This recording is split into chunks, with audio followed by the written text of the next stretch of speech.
Welcome to another deep dive. Today, we're stepping back in time to the 19th and early 20th centuries, right into the heart of the circus sideshow.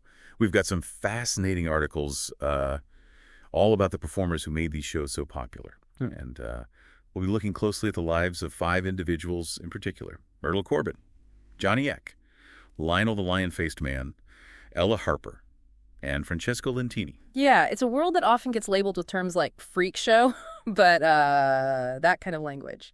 It really misses the point. By digging into their stories, what we're really hoping to understand is the resilience of these individuals and how they carved out lives for themselves in a world that didn't always embrace what made them unique. It's certainly a sensitive topic, and we want to approach it with respect. Our mission here is to uncover some powerful insights into identity, societal norms, and maybe even challenge some of our own assumptions along the way. Ready to jump in? Let's do it. I think starting with Johnny Eck is a great way to kick things off. Yeah. His story is just incredible. He was born with caudal regression syndrome. So for our listener, caudal regression syndrome means that Johnny was missing the lower half of his body. But here's the thing. Johnny was so much more than his physical difference. This guy was a true Renaissance man, an artist, a musician, an actor. He even starred in Todd Browning's 1932 film Freaks. And don't forget stunt double. He was amazingly agile and used his unique physique to his advantage in all sorts of creative ways. It's a testament to his spirit, really. He refused to let his condition define him. He absolutely did. And what's fascinating to me is that Johnny achieved success in mainstream entertainment. Makes you wonder, did audiences at the time see past his physical difference and just appreciate his raw talent? Was he a sign of shifting views on disability in the early 20th century? Those are great questions. I think Johnny's career certainly reflects a complex and evolving societal landscape. On the one hand, he was undeniably capitalizing on his difference in a way that could be seen as exploitative. But on the other hand, his success suggests a growing fascination with human variation and a willingness, at least in some circles, to see beyond physical limitations. I see what you mean. It's a bit of tightrope walk, isn't it? Trying to understand the nuances of how disability was viewed back then. And speaking of challenging perceptions, we can't forget Lionel, the lion-faced man. He had hypertrichosis, which caused excessive hair growth all over his body, basically. His face was covered in hair, giving him a lion-like appearance. And just like Johnny Eck, Lionel used his unique appearance to captivate audiences. But Lionel's story is fascinating because it's a study in contrasts. While his appearance might have been startling, he was actually known for being incredibly intelligent, soft-spoken, and even multilingual. Talk about subverting expectations. Imagine going to a sideshow expecting to see a wild man, and instead, you encounter someone who is eloquent, thoughtful, and maybe even speaks more languages than you do. It really makes you stop and think. Absolutely. Lionel understood the power of storytelling and used his platform to educate people about his condition. He wanted to dispel myths and show that appearances could be deceiving in a lot of ways. I think you could consider him ahead of his time in terms of raising awareness and advocating for acceptance. Okay, so we've got Johnny Eck pushing boundaries in mainstream entertainment, and Lionel using his platform for education and awareness. Now let's bring Myrtle Corbin into the mix. She was known as the four-legged girl due to a rare condition called dipicus. Imagine a body. During development, things kind of repeated themselves, leading to 2 sets of lower limbs. That's essentially what happened with Myrtle. She had 2 separate pelvises and 4 legs. It's hard to fathom what that must have been like. And yet, here's where it gets really interesting.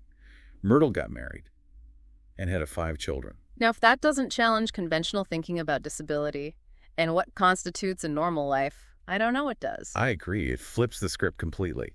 And from everything I've read, Myrtle was incredibly open about her condition, apparently. She had a sunny disposition and was very matter-of-fact when discussing her extra limbs. I mean, it takes an incredible amount of self-acceptance to navigate the world like that, especially in that era. Absolutely. And you have to think about what it meant for her to defy expectations of womanhood and motherhood in the Victorian era. Society had very specific ideas about what a woman's role should be. And Myrtle certainly didn't fit the mold yet. She found love, built a family, and by all accounts, lived a fulfilling life.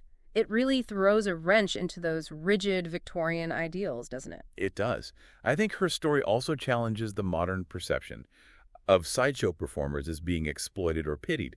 Myrtle was making her own choices and seems to have found a way to turn what most would consider a limitation into a means of living and even thriving on her own terms. Right. It really complicates the whole narrative. I mean, it's hard to deny that sideshows often exploited people with differences, but I think Myrtle's story suggests a more nuanced picture. Exactly. And this brings us to Ella Harper, the camel girl, Mhm. who had congenital genu recurvatum, meaning her knees bent backward. It's a condition that can range in severity. But in Ella's case, it was pronounced enough to give her a posture that people associated with the camel. Now, unlike the other performers we've discussed so far, Ella chose to leave the spotlight and sought out a quieter life. This is so interesting to me Yeah. because it raises all sorts of questions about her experience and motivations. What do you make of Ella's decision to step away from the sideshow life? It's hard to say for sure, but I think it opens up some really important discussions about agency and choice within this context. Perhaps the constant attention and scrutiny became too much for her. Maybe she simply valued privacy and longed for a life outside of the public eye. It's fascinating to think about, isn't it? Yeah. And I think it also reminds us that not all of these performers were seeking fame or fortune. Some, like Ella, may have been drawn to the sideshow out of necessity or circumstance, and ultimately yearned for something different. Definitely. It challenges us to consider the individual stories behind the spectacle. And speaking of individual stories, let's wrap up this first part of our deep dive with Francesco Lentini, the three-legged man. I'm so ready for this one. His story has always captured my imagination. So, Francesco was born with a parasitic twin, which is an incredibly rare occurrence. Essentially, it means that a partially formed twin was attached to Francesco's body, sharing some of his organs and systems. It's a phenomenon that both fascinates and challenges our understanding of human development. And talk about resilience. This guy embraced his uniqueness, carved out a successful career in the sideshow world, and had a family. He was also known for his humor and ability to joke about his condition, which speaks volumes about his attitude and how he chose to navigate a world that wasn't always kind to people who were different. There's a certain fearlessness about it, right? Yeah. He didn't shy away from his difference. He owned it. Mhm. And I think that's a powerful message for all of us. So we've met 5 incredibly unique individuals, each with their own challenges and triumphs. And as we move into the next part of our doc dive, I'm curious, what common threads are you starting to see emerge? That's a great question, and I think it's where things start to get really interesting, because while their conditions and paths were vastly different, there are some striking similarities in their stories, and I think those similarities can teach us a lot about resilience, self-acceptance, and the power of challenging societal norms. This is what I love about these deep dives. It's like we're piecing together a puzzle, and the bigger picture is starting to come into focus. Exactly. And I think the listener is going to be surprised by just how relevant these stories from a bygone era still are today. It's almost like looking through a distorted mirror, isn't it? These stories from the past, reflecting back some uncomfortable truths about our present. It's true. We might think we've come so far in terms of how we view disability and difference. But then you hear a story like Myrtle's, and you realize that some of those same societal prejudices and expectations are still lurking beneath the surface. Absolutely. The Victorian era had such rigid ideas about womanhood and motherhood. And here's Myrtle, with her unique physicality, saying, nope, I'm not going to let those limitations define me. She got married, she had children, she created a life that defied all expectations. And it makes you wonder, what did people back then actually think when they saw her? I mean, we can read about it in historical accounts, but I'd love to have been a fly on the wall and witness those reactions firsthand. Oh, wouldn't that be fascinating? It's like trying to piece together a puzzle with missing pieces. We can analyze the societal norms and try to understand the prevailing attitudes, but we can never fully grasp the lived experiences of those who challenged those norms. Speaking of challenging norms, I keep coming back to Johnny Eck. His success in mainstream entertainment is just so intriguing. He was acting alongside some of the biggest stars of the day, sharing the stage with renowned magicians, even touring with his own vaudeville act. And let's not forget his acrobatic skills. He was incredibly agile and used his upper body strength to perform feats that would amaze anyone. He was proof that limitations could be overcome, that the human body is capable of incredible things when we push past perceived boundaries. It's almost like he turned what society saw as a weakness into his greatest asset, wouldn't you say? Precisely. And it begs the question, did he experience prejudice in those mainstream environments? Did he face resistance? Or did his talent truly transcend his physical difference? I think it's likely a bit of both. Right. Progress is rarely a straight line. There were probably moments of acceptance and celebration, and then other times where he encountered ignorance and prejudice. It's that push and pull that I find so fascinating. It's like society was trying to grapple with these changing views on disability, trying to reconcile the familiar with the unfamiliar. And Johnny Eck was right there on the front lines, pushing the boundaries, forcing people to confront their preconceived notions. He was a pioneer in his own right, wasn't he? And just like Johnny, Lionel the Lion-Faced Man also used his unique appearance to challenge audience perceptions, but in a very different way. Absolutely. Lionel was all about education and awareness. He understood that his appearance could be unsettling, even frightening to some. So, he used his platform to talk about hypertrichosis, to explain his condition in a way that demystified it. It's almost like he was saying, look, I know I look different, but let me tell you about it. Let me educate you. Yeah. It was a bold move, especially back then. It was. He was essentially saying, don't fear what you don't understand, and doing so, he challenged the stigma surrounding physical differences. It makes you wonder if those audiences walked away with a newfound sense of empathy and understanding. Maybe some people went in expecting a spectacle, but came out with a different perspective. I'd like to think so. Lionel's story is a testament to the power of storytelling, to break down barriers and foster connection.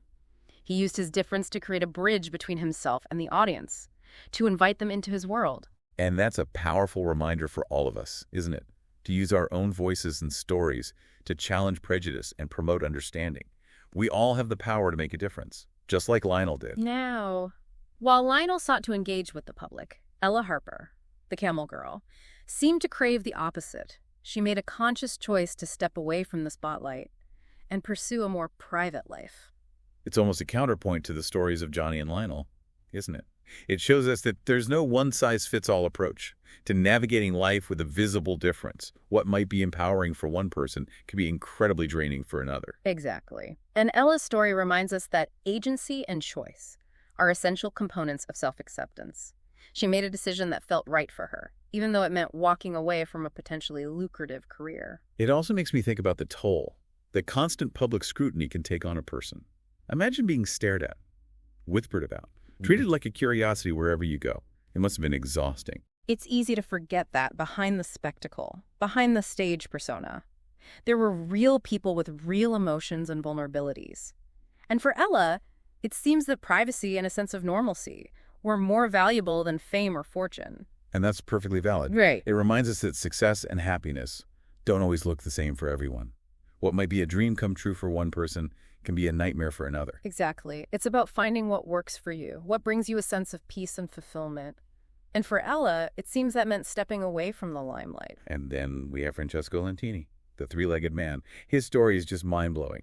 To have lived with a partially formed twin attached to his body, Right. to have navigated the world with that kind of physical difference, and to have not just survived, but thrived, is just incredible. It's a testament to the human spirit's ability to adapt and overcome, isn't it? Francesco faced unimaginable challenges, yet he embraced his uniqueness and found a way to make it work for him. He had a career, a family. He lived a full and meaningful life. And what strikes me is his sense of humor. He was known for joking about his condition, for making light of what could have been a source of shame or embarrassment. It speaks volumes about his resilience, his ability to find joy even in the face of adversity. He chose not to be defined by his difference, but to embrace it as a part of who he was. And that's such a powerful message for all of us, isn't it? To find a way to laugh at ourselves, to embrace our imperfections, and to remember that our differences don't diminish our worth. So, we've heard 5 incredible stories, each one unique and yet woven together by these common threads of resilience, self-acceptance, and the audacity to challenge societal norms. As we move into the final part of our deep dive, I'm curious, what do you think these stories tell us about ourselves, about our capacity for empathy, for understanding, for embracing difference? That's a profound question, and I think it's one that we'll be grappling with long after this deep dive is over. Because these stories don't just offer us glimpses into the past. They hold up a mirror to our present and invite us to consider how far we've come and how far we still have to go. It's like these performers from the past are whispering secrets across time, urging us to confront our own biases and assumptions. They're challenging us to ask ourselves, how often do we judge based on appearances? How often do we allow societal norms to dictate what we consider normal or acceptable? It's a sobering thought, isn't it? Because I think it's safe to say that we all harbor some degree of prejudice, whether we're conscious of it or not. And these stories force us to confront those uncomfortable truths about ourselves. It's like holding up a mirror to our own hearts and minds, isn't it? And asking ourselves, am I truly living up to the ideals of empathy and acceptance that I claim to hold? I think what strikes me most about these stories is the sheer courage these individuals displayed. Imagine the societal pressures they faced, the ridicule, the stares, the constant feeling of being othered. Yet they chose to step onto those stages, to share their stories, to make a living in a world that didn't always understand or accept them. It's mind-boggling, isn't it? It makes you wonder where that inner strength came from. Was it innate? Was it cultivated through years of facing adversity? Whatever the source. It's a powerful reminder that resilience can bloom even in the most unexpected places. And it wasn't just about surviving, was it? These performers thrived. They found joy. They built careers. They formed communities. They even found love and started families. It shatters the misconception that people with differences can't lead fulfilling lives. Absolutely. Their stories are a testament to the human spirit's ability to adapt and overcome. They refuse to be defined by their limitations. And in doing so, they redefined what it meant to be normal. And I think that's a powerful message for all of us, isn't it? To embrace our own uniqueness, to celebrate our differences, and to recognize that those differences are what make us interesting, what make us human. Precisely. It's about moving beyond tolerance and striving for genuine acceptance, both of ourselves and of others. It's about recognizing that diversity isn't just something to be tolerated, it's something to be celebrated. Because ultimately, Yeah. it's our differences that make the world a richer, more vibrant place. Imagine a world where everyone conformed to the same narrow definition of normal. How boring would that be? It would be a tragedy. We need those different perspectives, those unique voices, those individuals who dare to challenge the status quo. It's those individuals who push us to grow, to evolve, to become more understanding and compassionate. I keep thinking about Lionel, the lion-faced man, and his commitment to education. He understood that knowledge is power. Yeah. That by sharing his story, he could dispel myths and foster empathy. He was a true advocate, wasn't he? And his story reminds us that we all have a responsibility to challenge prejudice and promote understanding. We can't just sit back and expect others to do the work. We need to be active participants in creating a more inclusive and equitable world. So, where do we go from here? How do we take these lessons from the past and apply them to our own lives?